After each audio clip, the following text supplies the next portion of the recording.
Excelente, muchas gracias. Muy buenos días a todos. Un saludo muy especial a todos que nos acompañan hoy día vía las distintas plataformas, EMOL.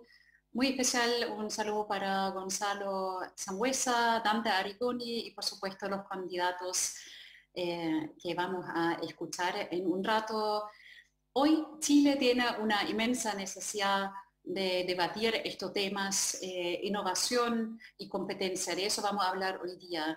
Hoy día vemos no solamente la necesidad, de hecho, de reimpulsar la economía, sino de hacerlo de una forma que facilite la innovación, el emprendimiento y el crecimiento de estos emprendimientos. Es lo contrario de una economía de filosofía trickle down, que sugiere que sencillamente cuando a los más grandes de siempre le va bien, a todo el país le va bien.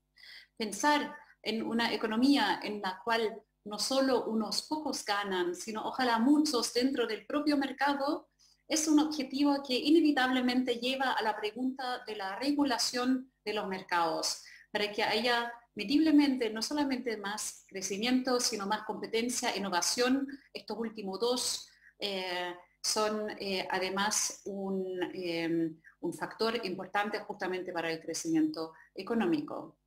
Eso ya fue debate en el siglo XIX, la innovación y la competencia, cuando se desarrollaron las primeras revoluciones industriales y cuando en realidad nació el capitalismo como lo conocemos hoy día. Me permito invitarlos a pasar a esta época.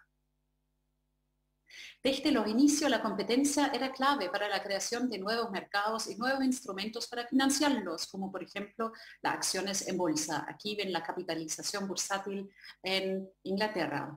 Hacia fines del siglo XIX, finalmente, aumentaron también los sueldos y se crea la sociedad del consumo con sus ventajas y desventajas. Pero es esa que permite que millones de personas salen de la subsistencia y alcanzan nuevos niveles de bienestar basado justamente en las innovaciones de los mercados. Lo que sí empieza a avanzar también ya en el siglo XIX y de forma medible es la concentración económica. Es ella que va en tándem, para decirlo así, junto con el desarrollo de las industrias, teniendo su raíz, entre otros, en las economías de escala. ¿Cómo vio la sociedad los avances tecnológicos? En realidad se notan no solo esperanzas, sino también múltiples miedos, que recuerdan de los miedos que vemos hoy. Miedos de ser reemplazados por máquinas y miedos de que solo unos pocos ganan en esta ecuación. Las expectativas y miedos de la sociedad se manejan mal. Múltiples gremios empresariales en este siglo tratan de frenar necesarias regulaciones de los mercados.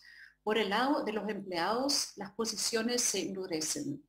Entre otros, se crea el movimiento ludista desde Inglaterra con el propósito de destruir máquinas, no por ser en contra de la innovación, sino porque múltiples personas no se sienten parte del éxito económico basado en las máquinas y la automatización.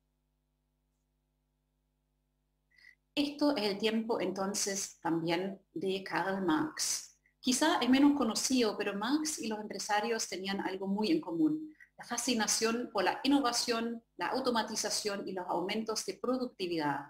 Para Marx, la innovación es clave porque permite avanzar hacia una sociedad en la cual las personas tenían más tiempo libre. Tiempo libre para él era la riqueza real de las naciones. Marx vio en el capitalismo la tendencia hacia unos pocos ultraganadores, pero no pensó en buscar regulaciones para evitar que los mercados iban a concentrarse. Como es conocido, su visión era más radical. Él consideró inevitable la eliminación del capitalismo, de inversionistas y empresarios, así como de la concentración económica y de la competencia. Marx vio la competencia como algo más bien del reino animal no humano, algo bestial. En vez de competencia, Marx se imaginó una cooperación enorme, como si el país entero se transformaría en una cooperativa grande. Que la economía y la sociedad no funcionan así está claro hoy día, y que las innovaciones requieren de propiedad privada y de competencia en los mercados, es decir, de ideas, esperanzas de miles, ojalá millones de personas, y no solo de unos pocos, también está claro hoy día.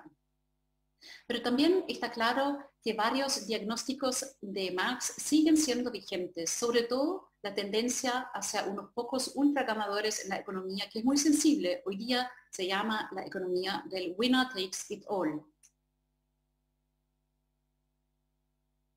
Lo interesante es que Marx y los empresarios tienen otro aspecto muy en común. Estos últimos, los empresarios, en realidad tampoco están muy en favor de la competencia. No todos, pero probablemente la mayoría, como destacó una vez Milton Friedman. En especial los más grandes tienden a buscar mantener su posición en el mercado.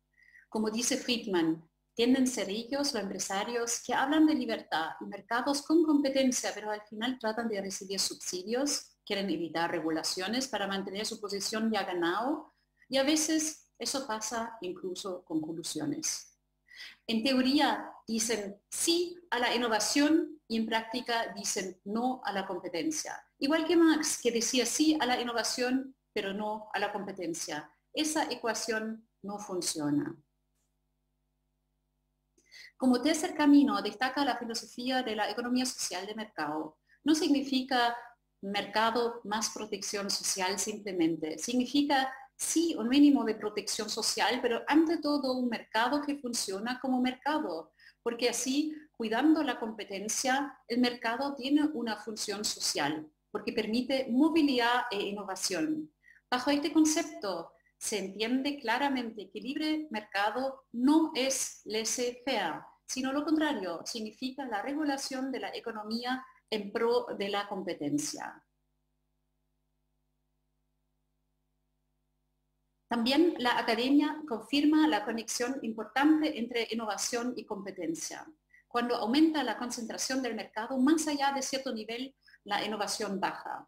Y sin innovación habrá poco crecimiento económico. En otras palabras, la innovación depende de forma importante de la competencia en los mercados y no es algo que se puede lograr solo con unos créditos cortos mientras el mercado sigue concentrado.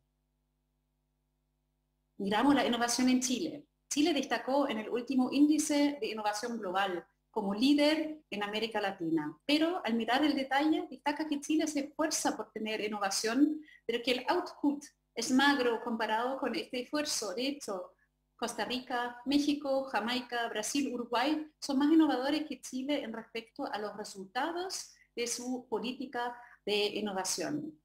Lo rezagado que es Chile en innovación también sale de la data del Harvard Growth Lab, que traigo acá en la lámina, que muestra que Chile no avanzó prácticamente nada en complejidad económica durante los últimos 20 años. Por último, la innovación, por supuesto, requiere de financiamiento público y privado.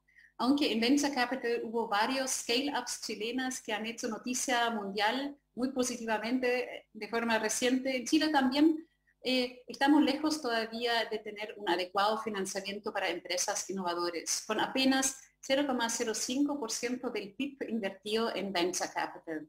Para ser un jugador internacional en esta materia, debería ser al menos el doble, como muestran datos de otros países. En materia de concentración económica, lamentablemente Chile tampoco destaca positivamente. A nivel bursátil, 10 grupos controlan casi el 60% de la capitalización bursátil y sostienen más de un tercio del total. Con cifras muy parecidas, Israel impulsó reformas estructurales pro competencia. Al mirar las empresas según tramos de facturación, se puede ver en fucsia la facturación de empresas que venden sobre $1.000 millones. Estas son las empresas más grandes en Chile y esta es la categoría de empresas que más ha crecido en los últimos 15 años. En 2005 tenían un 29% de la facturación total del país y ahora en 2019 ya tienen un 40%, mientras solamente tienen el 3% del empleo. Prácticamente triplicaron su participación en el mercado, mientras que los otros tramos de ventas crecieron en mucho menor medida. En otras palabras, en Chile no se creó una clase media de empresas con ventas, por ejemplo, entre 20 y 100 millones de dólares, sino este tipo de empresas disminuyó su peso en la economía. Para volver a este gráfico que muestra la relación entre concentración e innovación, si me permiten una interpretación, en Chile actualmente estamos aquí, donde está el punto amarillo. Tenemos una alta concentración en el mercado y poca innovación. Una combinación que no es sostenible en el tiempo. Algunos dirán, ¿cuál es el problema? Que los grandes crecen. Es una buena señal. Solo hay que hacer que crezcan además los chicos y medianos. El problema es la relación, cuando los grandes crecen tanto más que los chicos, porque ello desbalancea el mercado y le quita mercado al mercado. También hay un desafío de transparencia aquí. Acerca de los grandes no sabemos cuánto de su valor se crea en Chile, por ejemplo, cuánto afuera. Sabemos poco sobre sus niveles de competencia, su markup, su influencia política, sus impuestos y sus aportes a sus stakeholders. Ni el reporte que algunos hacen bajo estándar GRI contesta esto cercanamente bien. No sabemos tampoco cuántos de los más grandes son efectivamente un mismo grupo. Para las empresas listadas hay algo de información, pero también solo parcial, por la forma como se maneja la información de cascadas y también de beneficiarios finales en Chile. Varios de los grupos tienen además tanto negocios bancarios, financieros como negocios productivos y además también pueden ser proveedores entre sí. Así pueden haber múltiples relaciones entre los grandes, lo que reduce los incentivos de dar financiamiento a hacer negocios con otras empresas. Como lo analizó Israel hace cerca de 10 años para su economía, así los grupos suelen ser competencia, cliente y proveedor al mismo tiempo, lo que hace que definitivamente no hay competencia como debería haber entre esas empresas más grandes. La mezcla de finanzas con negocios productivos crea no solo riesgos sistémicos, sino hace prácticamente imposible evitar, además, que información de la banca, por ejemplo, sea traspasada a las empresas productivas que pertenecen al mismo accionista. También puede ser sensible en materia de competencia.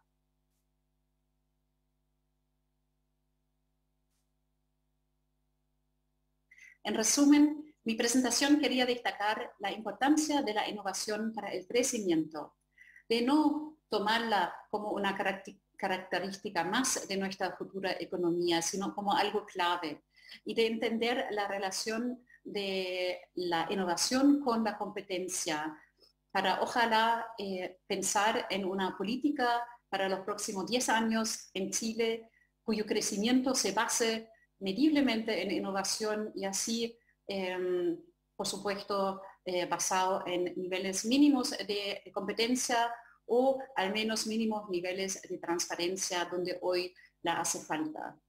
Chile tiene desafíos pendientes en estos ámbitos, innovación y competencia. Aquí no se trata solo de redistribuir, sino de pensar cómo crear mediblemente un desarrollo, ojalá con un concepto como lo hizo Alemania después de la Segunda Guerra Mundial con su concepto de la economía social de mercado. ¿Qué haría usted si sería presidenta y presidente? Los invito al debate.